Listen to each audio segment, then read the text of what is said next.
putting that song together and to really get this conversation started about Black women who've been involved in voting since before we even had the right to vote. And so I'd like to welcome Gwen Mckinney, founder of SRP, Unerased, and also McKinney and Associates public relations firm. You see why she did such a great job with that. And Gwen, let's start a little bit by talking about what SRP is and the song. Okay, and I also want to congratulate you. In the interest of full disclosure, audience, Denise Rollard Barnes is one of my founding sisters, and a very critical part of our steering committee, and the Washington Informer Charity is our fiscal home for the project. So that just speaks to how important Black women, especially Black women publishers, are today and in the past. So your question, how did we come about? Is that what you asked me? Yeah, I mean, I remember when we had that first conversation and you were saying, Denise, I was thinking about, and I was like, this is fantastic. We've got to move forward on this. Let me know what I can do. You know, I certainly want to keep you uplifted and keep you moving. But where did it come from? Well, you know, it's interesting. And I really am serious about the important role of Black women journalists and publishers, because I am also a former journalist, and we played a critical role 100 years ago and 200 years ago. So I just wanted to say that. How it started was one day myself and another colleague were watching the women of Congress, and they all were assembled, the women of the House, in white. Everybody had on white. And even our sister Congressional Black Caucus members had on white. A few of them had a little pinty sash around their neck. And so I started talking to my friend, and she said, well, you know, that's like the symbol of the suffrage movement. And then that just got us going. Mm-hmm. Because why is white the symbol of the suffrage movement when in fact the suffrage movement, as most of us who know our history will tell you, grew out of the abolitionist movement. And those early fighters to end slavery in the United States, that work started first. And one of the greatest suffragettes, not only Sojourner Truth and Harriet Tubman, but Frances Ellen Watkins Harper, also a journalist who spent some time in the Washington, Baltimore area, was born in Baltimore, threw down the gauntlet. They were not known. And even Sojourner, she's known through this speech, Ain't I a Woman? But the work and the struggle, the sacrifice and the challenges that Black women endured for 400 years, since we landed here, is often not told. So that's really what got us going. And I think, Denise, the important thing about this whole conversation is that our work as 21st century suffragists, and I'd like to consider you a 21st century suffragist, is still going on. Mm-hmm. And it's much bigger than Kamala Harris. It's much bigger than any women who are leading the charge. I mean, the Voting Rights Act has been basically attacked and dismantled in many ways. So we are still struggling to ensure that not only women, but in our community, our children, our brothers, that we have a voice in this democratic system. Gwen, I want to thank you, and I want to bring on now Dr. Valethia Watkins, who is with Howard University, historian there, African American Studies. Yes. And also Stacey Brown, as you know, who did that 52-week series on suffrage. Everybody thinks that, well, I say 52, it was really longer than that. And everybody thinks, well, tell Stacey she did a great job. So when you talk about our partners and our supporters, you know, Black men because Black men still didn't get the right to vote at that point, right? So Dr. Watkins, kind of weigh in here on the historical aspects of the suffrage movement and Black women? Yes, thank you. I appreciate the opportunity to join this conversation. Black women achieved the right to vote in spite of the often racist white suffrage movement, not because of that movement. And when we're celebrating the 19th Amendment and 100 years of voting for Black women, it really has been um, less than that. We mark our legally protected right to vote with the Voter Rights Act being passed in 1965. So, for almost a half a century after the 19th Amendment is passed, Black women, in collaboration with Black men, struggle for the right to vote. And as Ms. McKinney observed, the Voter Rights Act was gutted in 2013. And so that fight for the vote still continues today with the attack on the post office, with the attack on mail-in voting. We are still in that struggle. So I like her term, the 21st century suffragist.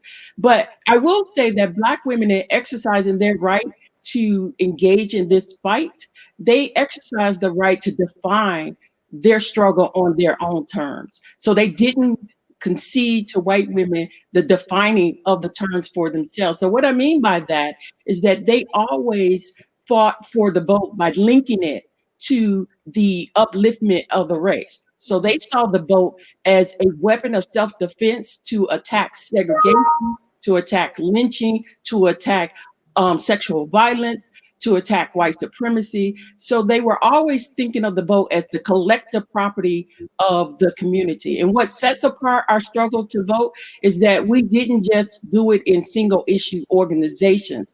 We organized our own organizations, such as the National Association of Colored Women.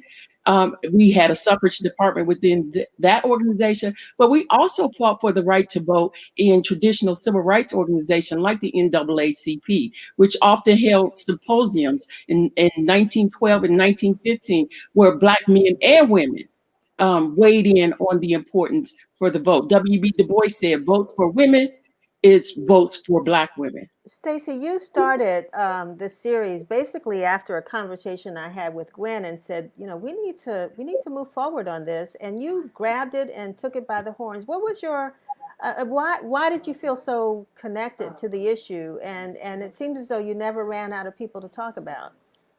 Well, Denise, again, I have to always credit you because we had that conversation back in Cincinnati in June of last year.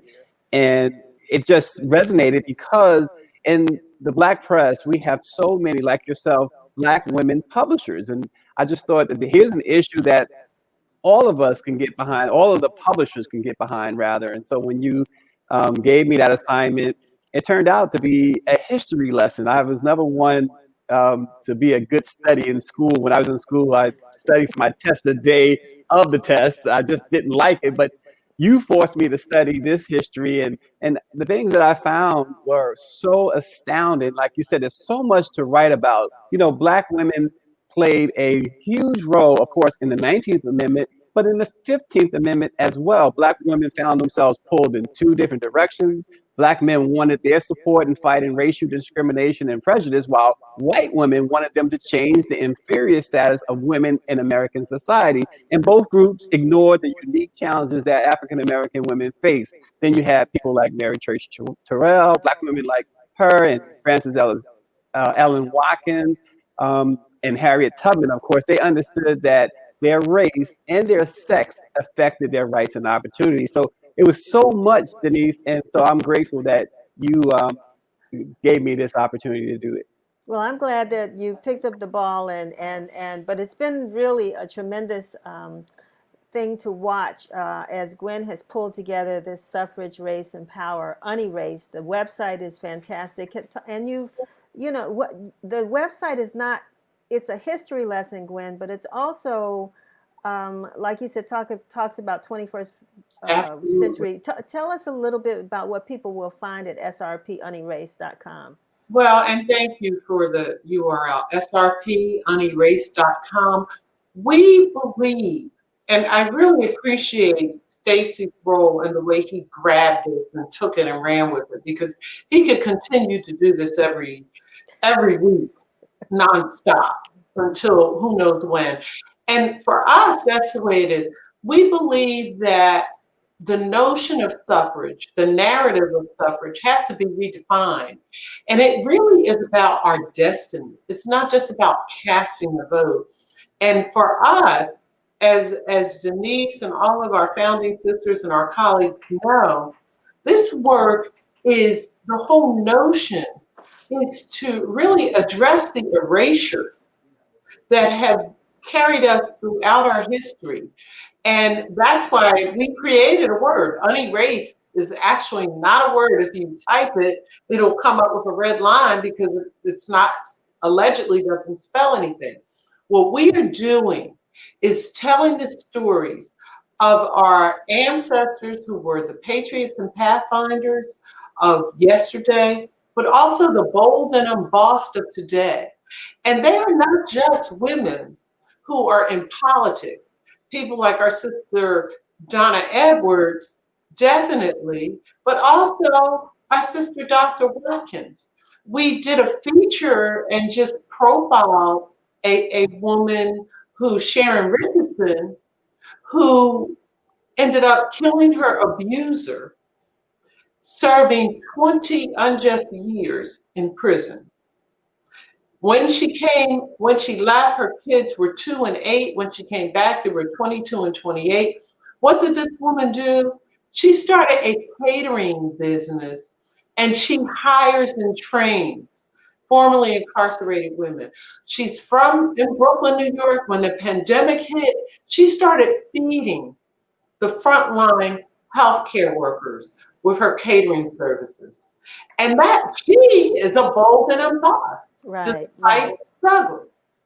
So you've also got a podcast coming We have a that launched, I podcast, think, today. absolutely, and it is basically you will be able to get the podcast wherever you get your podcast from, and you can also get it from our SRP Unerased with an ed.com.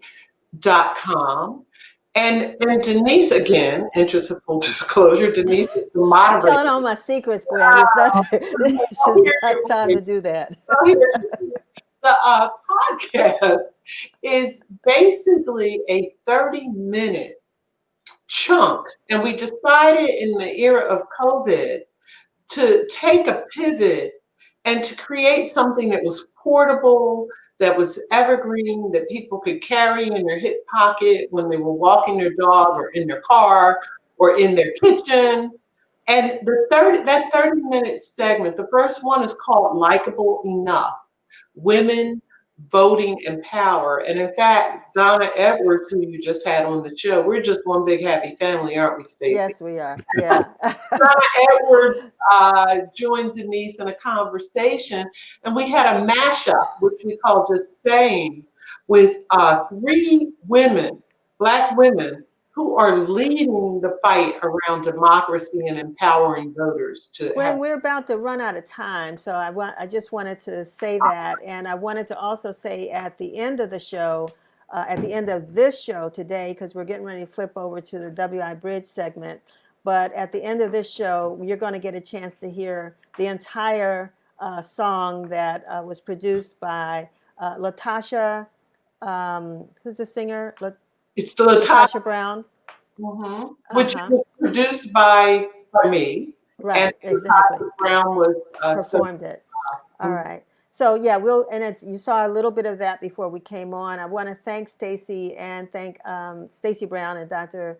Watkins for being with us. And we hope that you will go back, read some of those stories that Stacey wrote. For those of you all who This are week. teaching This week, Dr. Watkins. We featured Dr. Watkins this week. So yeah, in the Washington Informer. So check it out. Full circle. So, for those parents out there who are trying to figure out how you're going to supplement, we complain about the fact that our kids aren't learning Black history in the schools. Well, they're home now. And we are providing the tools to help to teach that Black history, particularly for our young girls. So I want to thank you all for providing lesson plans and information. And we're going to put your contact information up as well. And I just want to thank you all for joining us. Thanks, Denise. All righty. So at this point, we're going to turn it all over to WI Bridge, and I will see you all next week. Thank you.